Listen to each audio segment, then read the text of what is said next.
Appearance on Dion's Daily Dose does not imply endorsement from or by any candidate or guest. The views, thoughts, and opinions expressed by Dion Bergeron or Dion's Daily Dose are his own and do not represent the views, thoughts, and opinions of any guest. Material and information presented is for general information purposes only.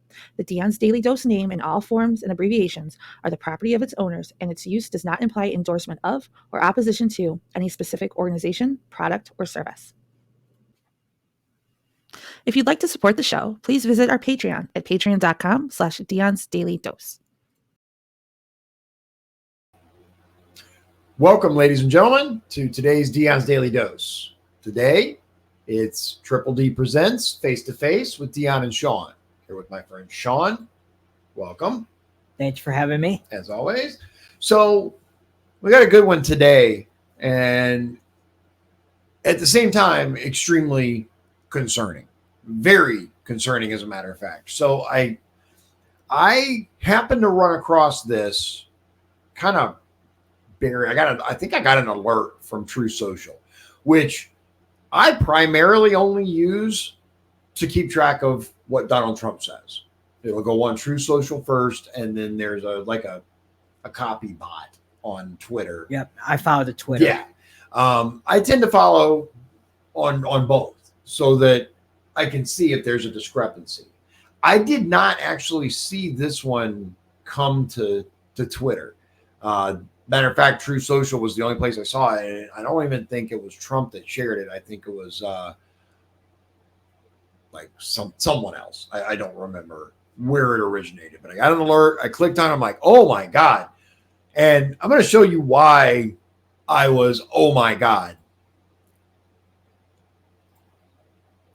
Chinese illegal border crossings spike by 7,000%.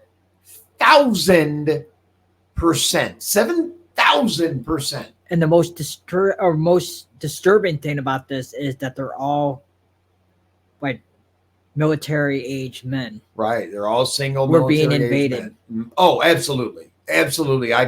Beyond a shadow of a doubt at this point, I believe not only is it intentional, it's coordinated, it's concerted, and it's deeply involved. I think our government is involved, whatever level you want to pick. It doesn't matter to me. Like from the lowest to the highest, I think there are people involved in this in whatever fashion, because there's no way that this happens organically. Like the numbers are simply astronomical. Let me give you an example.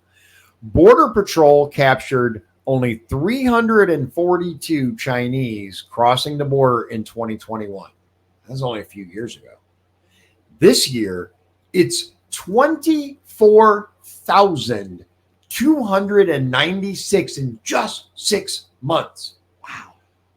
Close to 25,000 illegal Chinese coming across our border in just 6 months. And that's the captures. How many got away?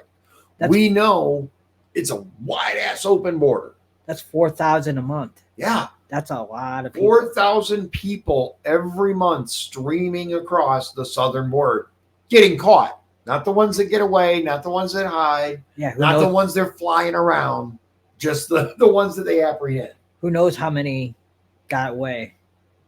The Exactly. Gotaways. Yes, indeed. Okay. So the problem with unaddressed crises is that they tend to metastasize. New crises develop within the chaos of the former, and the vicious cycle continues. President Joe Biden's border crisis, or Resident Biden's border crisis, has created several other crises, but one issue stands out among the rest. The number of Chinese nationals illegally crossing our southern border is up by 7,000% since 2021. And that's just for half the year. If we continue that pace, it would be 14,000% by the end of the fiscal year, and no one but China seems to know why. In 2021, U.S. Border Patrol agents apprehended 342 Chinese nationals. In 2022, that number jumped to 1,987. 1987. What a convenient number. Anyway, then in 2022, the number rose to an astonishing 24,125, which of course doesn't include the getaways who made it past the Border Patrol. Still, nothing compares to what's ahead. So far, this year's numbers have already eclipsed 2023 with 24,296 arrests. Wow.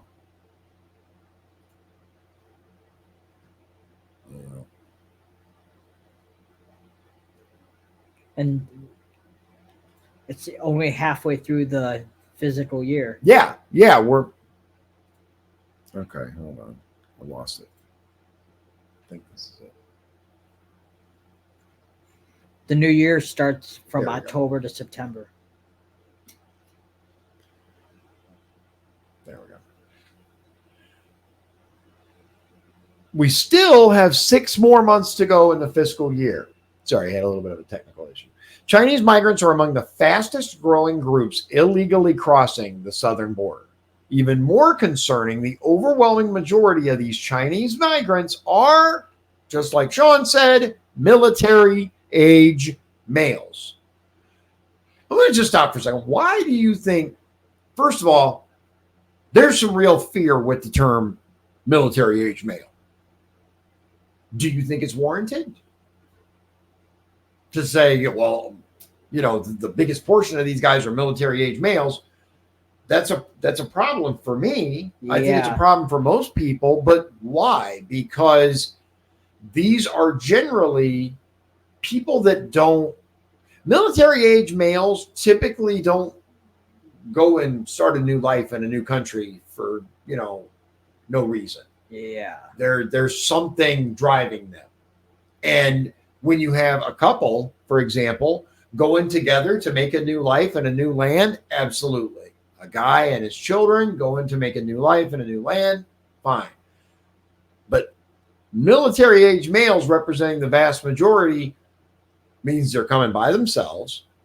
They're of that age where they are potentially the most dangerous. I think that's fair to say. What do you think? Yeah.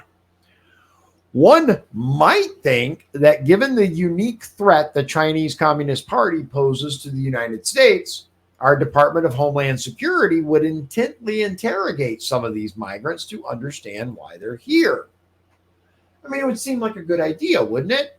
Yeah. Such a dramatic change in the number of migrants from our greatest adversary should warrant detailed reports and thorough investigations. Would think.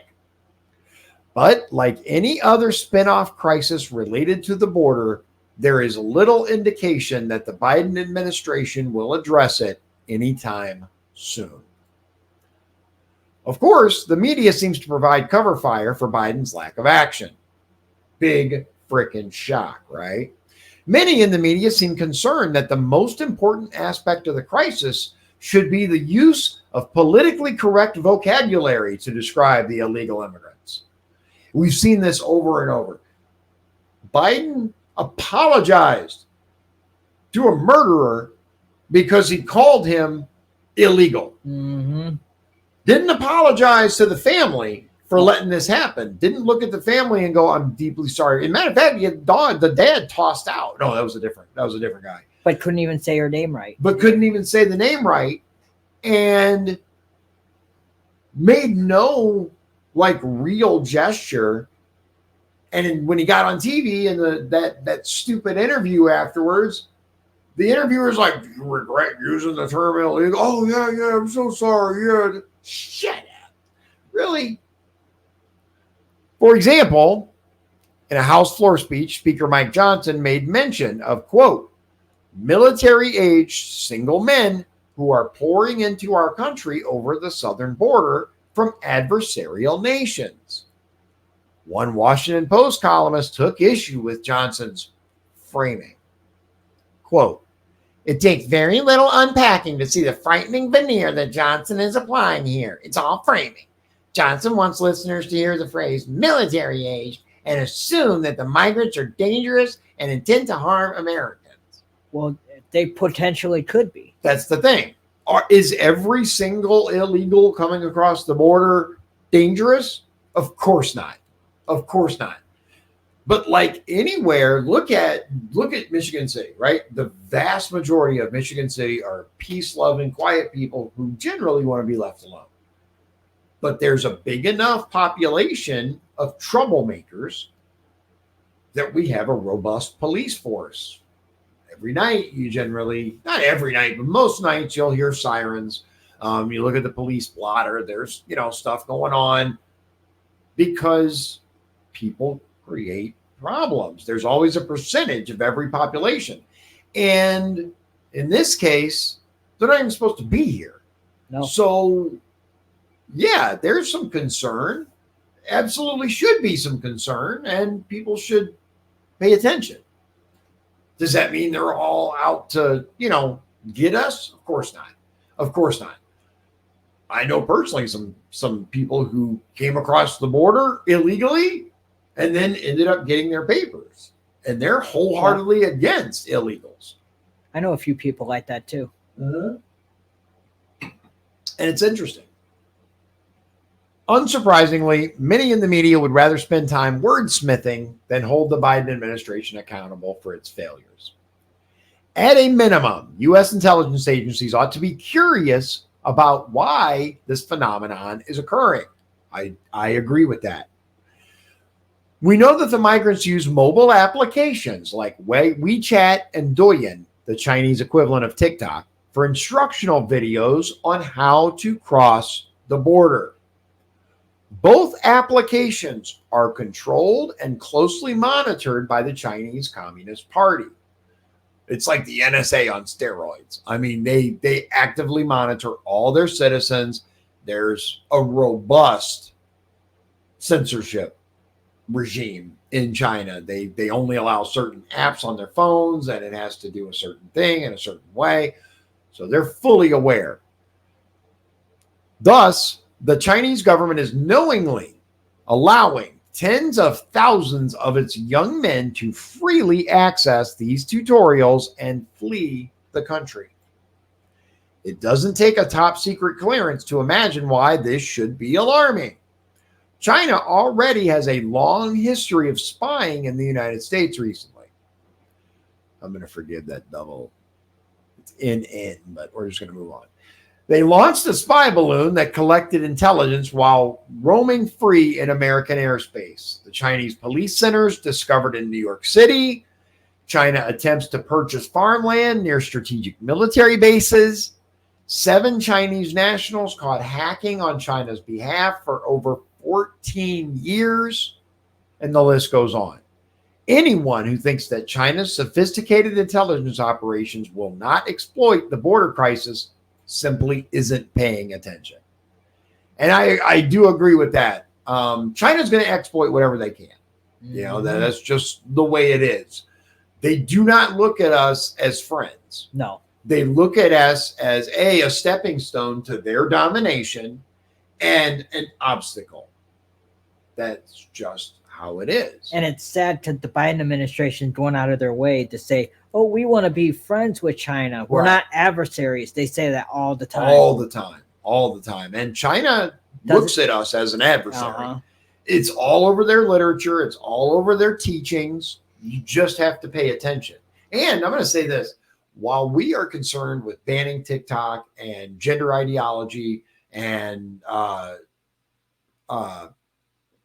riots on our campuses, all this stuff that's going on, the Chinese people are using their version of TikTok to teach their young people how to march in formation, how to work together as a group, how to take apart and put together firearms.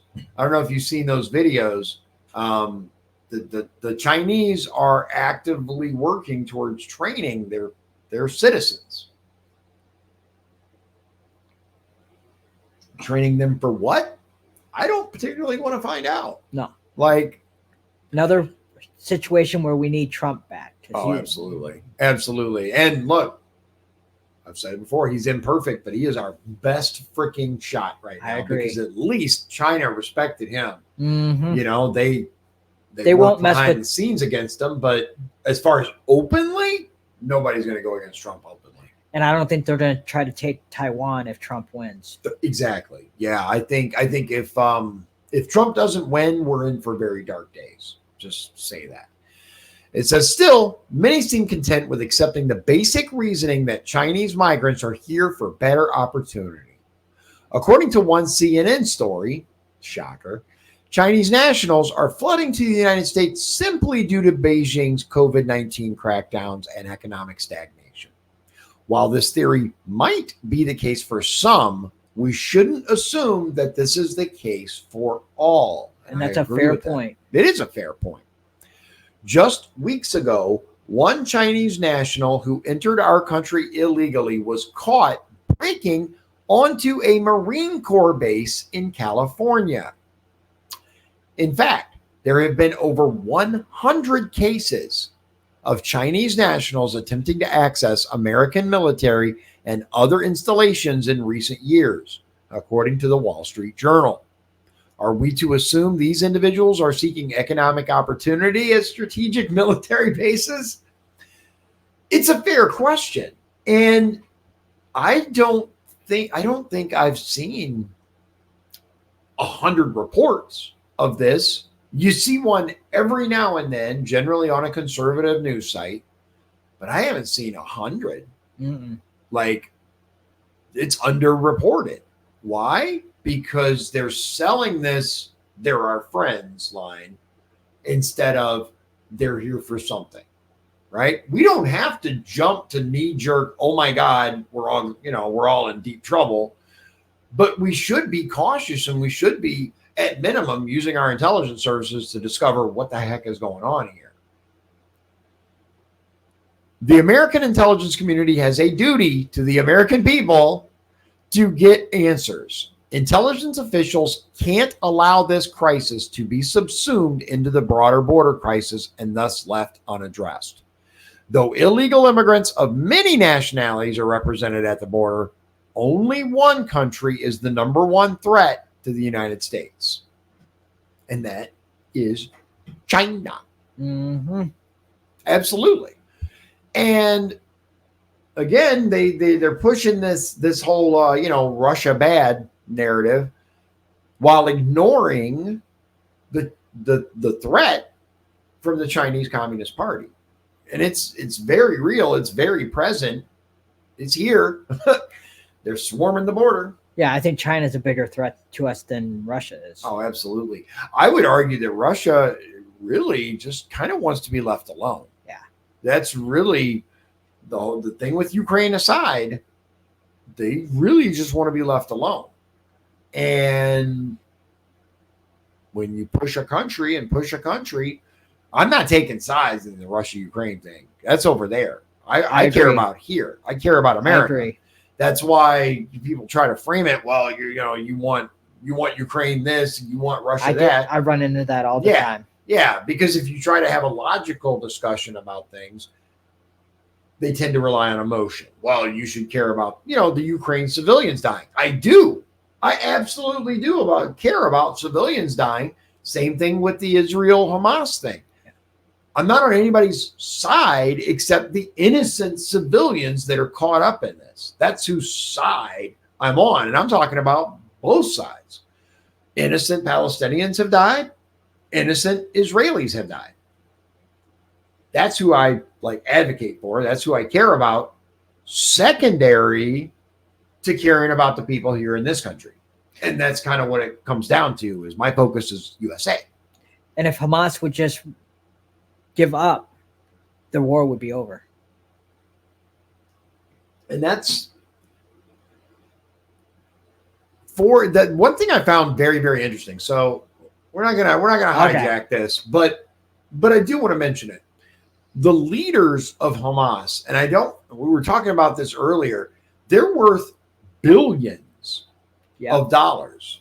Like the top several leadership together are worth like $11 billion. And they're not even living in Palestine. Right. They're gonna be not in even Qatar. there. Yeah. They're in Qatar. They're where? Qatar. Qatar. Yeah, Qatar. Yeah. Yeah. It might be. I don't know. I don't know how you actually say it. Maybe that's something we'll, look up. But yeah, they are either in UAE, Qatar, Iran. They're in various countries, and they're worth billions of dollars because they have taken this aid, and instead of it going to the people, it's being used for them to make money on. Mm-hmm. This shouldn't be happening. No. But it's no different than here, where we have these politicians that are supposed to represent us, and instead they're lining their pockets. Unfortunately, that's why you and it's the point has been made before, but the U.S. is not in a position these days to lecture people on democracy or secure elections or many other things. We have our own problems, which is why I want us to focus on the problems at home. The border, the economy. There is plenty of things we can find to improve in this country without worrying about conflicts overseas. And True. Look, dear listener, if you believe this side's, correct or this side's correct, that's your belief. I'm not saying you're wrong. Maybe you have access to more information than I do. Ultimately, to me, it doesn't matter who's right or wrong. Innocent civilians are dying. It'd be nice if it stopped. That's Very what true. it comes down to me. And I don't think our tax dollars should be going to fund these things, either side. There's a reason they're another country. They can deal with their own stuff. But that's it for that. Anything you want to add? Nope. All right, ladies and gentlemen, thank you very much for joining us, and we will see you again very, very soon. God bless you, God bless Indiana, and God bless the United States of America. Thank you. If you'd like to support the show, please visit our Patreon at patreon.com/Dion's Daily Dose. This has been Dion's Daily Dose, hosted by Dion Bergeron. Executive producers, Sean Holgram and Michael Beebe. Copyright 2024. Dion's Daily Dose, all rights reserved.